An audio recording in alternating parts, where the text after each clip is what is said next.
But yeah, when you go look at Anthony Broader's book, in the back, either the Broader Files or Ancient Egypt, like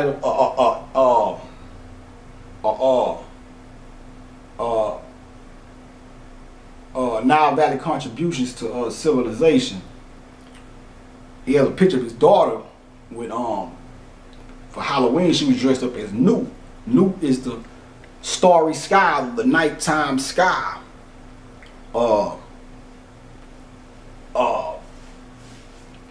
She had on a dark, like leotard type thing with glitter all over it. That symbolizes the stars in the sky, just so, and as above, so below. So that symbolizes the darkness of the melanin within your physical body, with the light or the hidden jewels within it. That's the real Jews. The black man or black woman are the real Jews. That's where the word Jews come from. Like I was saying, the IU, the J is a later day letter. IU was the original Christ, or another form of the Christ. When you take the I, replace it with the J, you get the Jew, Judea, Judas, IU was a ass-headed god. Even when you look at the word Judas, Jew, IU, Dus, D ass, the double ass. That would be the double ass is supposed to be, because the ass is another form of soot. You're supposed to be the on horror, or the double ass would mean those that die double death. Because the ass corresponds to the physical matrix or the physical body. So if you just double ass, I mean you just double physical. You don't have the spiritual aspect. All you have is the physical. You're supposed to have the physical and the spiritual, the soul aspect. You know what I'm saying?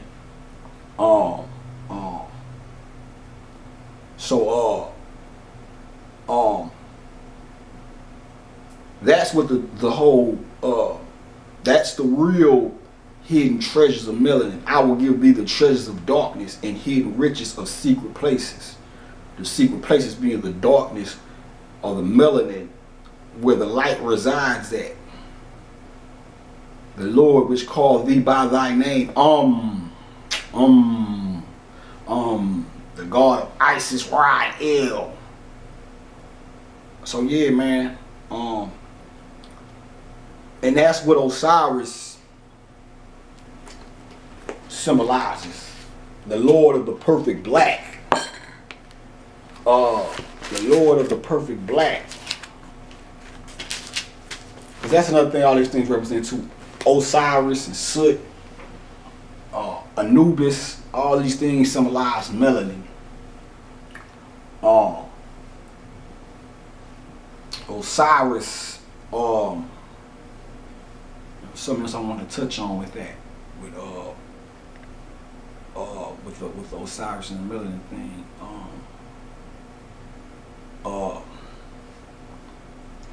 It escapes me right now, but yeah, Osiris, when you say he's the Lord of the underworld, that's why in that book I just showed you had the A sitting in the back, because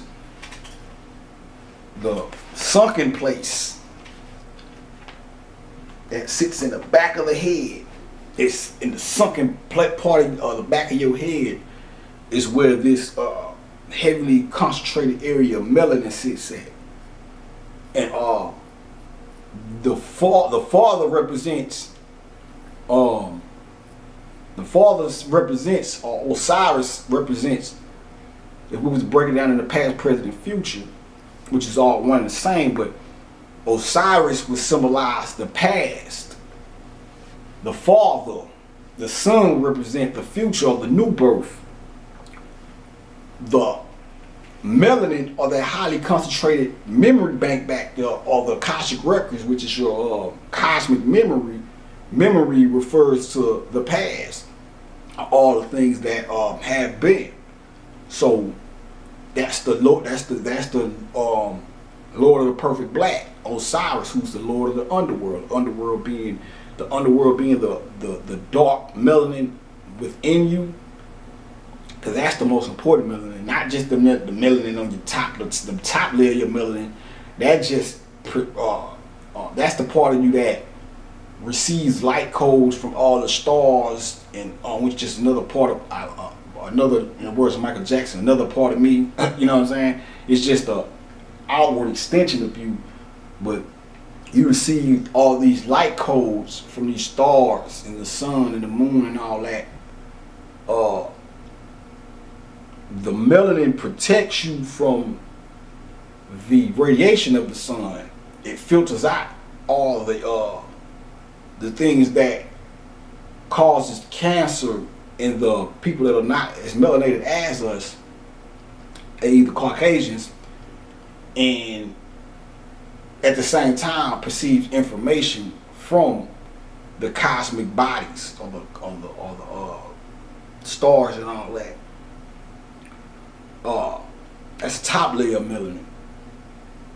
You know, that's why you get dark when you get in the sun. That's the melanin coming to the surface to eat sun food. The energy that we get from the sun and the stars and all that, or we'll just say the sun in this instance, because that's when the skin starts to blacken or tan.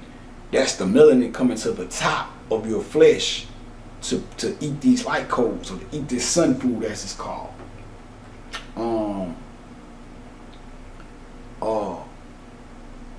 Then when you look at the another aspect of Osiris, which is what the whole Easter bunny thing corresponds to, the Nefer. Like I'm telling you, Easter is a lunar holiday. When you're dealing with the dismemberment of Osiris in the 14 pieces, the 14 pieces correspond to the 14 phases of the moon. You know, when you look at the full moon is the restoration, or the full moon is the reassembling of the body of Osiris. Because like I said, what happens is take it to a god in Egypt called Shu, the Shu on her, or Shu on her. Shu represents spiritus, or air, or breath. The light codes that I was just telling you about, light rays and all that, travel through air. Air is the vehicle of the light. It travels in a spiral. Even the word spirit, if you go look at the word spirit, it means breath, spiritus, or spiral. That's why everything spins in a spiral, because the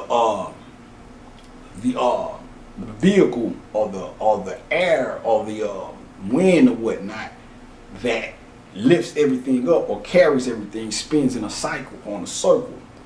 That's why all the planets spin in a spiral or a circle or whatever. And on is when the sun is, like I was just telling you, when the sun sets and the dark waters, because on would be the sun within the darkness. This is where this corresponds to the sun's position when nighttime falls. The sun being behind the earth, beneath the horizon. The moonlight reflects the light of the sun. The moon has no light of its own. It reflects the light of the sun. So when you're looking at the moon and the different phases of the moon, what you're looking at is the moon. The shape of the moon is determined by the position of the moon in relation to the sun and the earth, because the light of the sun is what illuminates the moon. So if the moon is sitting, if the earth is in the middle, the sun is behind the earth, and the moon is right above the earth, or in a position of where the moon is sitting the earth is blocking the moon to a certain degree, then you only see a certain part of the moon, because the moon can't get the fullness of the illumination from the sun because the earth is blocking it. That's where you get the hide the body thing. Man, I wish I still had my fucking you go look at a book called Historical Jesus, Mythical Christ by Gerald Massey. It's a part in there where it talks about the hiding of the body, Jesus hiding the body. That's so it's in the Bible somewhere, but the hiding the body thing, when you hide the body, or if you was when the earth, well, the hiding of the body symbolizes to the hiding of the sun. When the sun, the body of the light, because the light is the sun is just the body. The energy that comes from the sun is the Osirian or the Hebrew energy. So the physical sun that you see is just the body. When you hide the body, that's the body hiding beneath. That's when the earth hides the body beneath, or behind the earth, beneath the horizon. And you have what you call the Neb Urta. That's the oneness, or the seeing the Father in His full form. Now, when you relate that to the moon, this is when you have the full moon, the full form of the moon. This is when the moon is in a position where it's lit up in totality by the illumination of the sun, as opposed to the earth being in the way of blocking the sun's passage towards the moon in one form, and to one degree or another. So the 14, so you say you had a full moon, that's Osiris.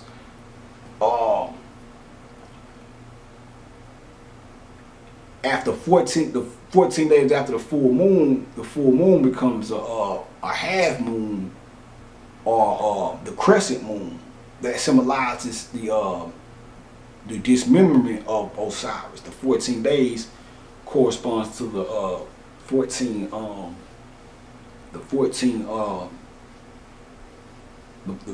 days correspond to the 14 pieces, and you're left with the crescent moon. And then the crescent moon, the crescent moon, that's why that corresponds to it's predominantly feminine, but the crescent moon in particular, that's why it corresponds more to the Isis thing, because now you have Isis having to repair or put together her man or her counterpart, which is Osiris. So you have a dark side of the moon. The dark side of the moon would be Osiris, the Lord of the Perfect Black. And then the white lady, or the lady of light, will be that part that you see, the half moon or whatever. And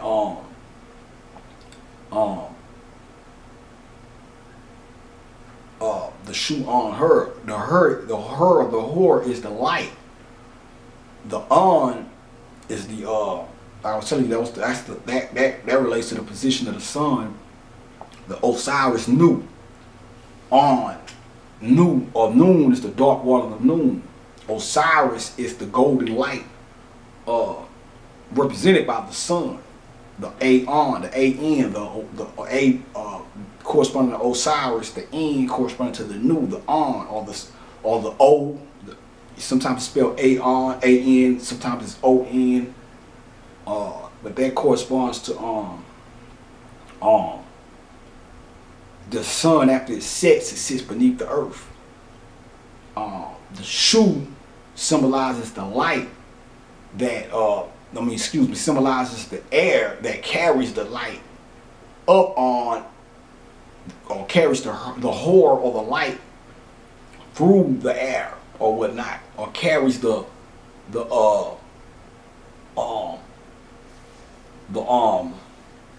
light to the moon in order to illuminate it, just like it carries the light to the earth when the sun is up in the sky beaming down on us. When the sun is in its on state, it's shining from beneath or from behind. Satan get behind me. The earth is the face, the great face. The earth at night or the sun at night, if the earth is the face or the head and the sun is the mind, then this nighttime activity will correspond to or would be akin to the mind in its meditative state. When you draw back when you go into that dark place to meditate, and when you're dealing with meditation, you're dealing with the subconscious mind or the Akashic records. That's why when you're trying to remember something, you say you're reaching back into your collective unconscious or your memory bank to pull forth the information that you're trying to remember or whatever. So that's why I say everything is everything. To know thyself is to know to know God. But it was something else another place I was going with the moon. Oh yeah, the shoe on her thing. Even that, one of the things about the shoe on her, that's where the Moses thing comes from. Because when you take this shoe on her thing back to the body, shoe is the breath. That's why breathing is a vital aspect of raising Kundalini energy. You know, you learn certain breath techniques to help you raise Kundalini energy up.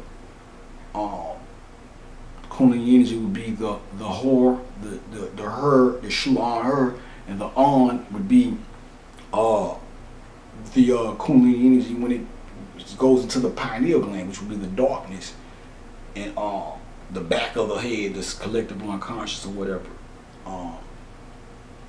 Even the collective unconscious is where your ancestors go when they pass. So when you're dealing with your ancestors, and when you're seeing, like, you having dreams and visions of people that have passed, your ancestors that have passed, that's what you're dealing with. You're dealing with your subconscious mind. All these ancestors go to live in the subconscious mind. That's how you make contact with them. The shit that people think spooky and all that, you deal with the subconscious mind to that's why you get into a meditative state, and you quiet your conscious mind or your individual personal mind, and you allow the ancestors to come through. Once you quiet your mind, you can hear them speak to you. And it's just like a radio. You know, you tune in to different frequencies. You use your conscious mind to do that though. So you know, if I want to get on some Muhammad Ali shit, I might watch some Muhammad Ali documentaries or something, and watch some Muhammad Ali fights or whatever, and then go into a meditative state, and then see what happens. You know, a lot of things I don't like to force stuff. I like to let things happen naturally. So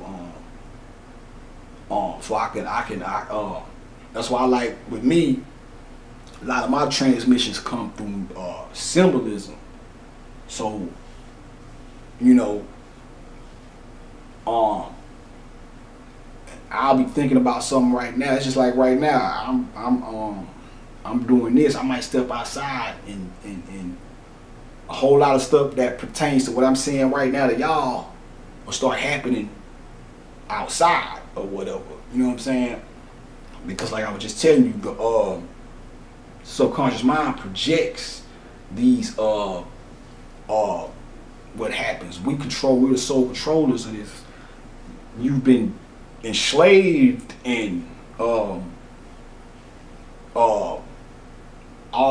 that's why let's go back to the slavery thing. All this shit that we suffer from comes from them using our own mind against us, mainly through movies.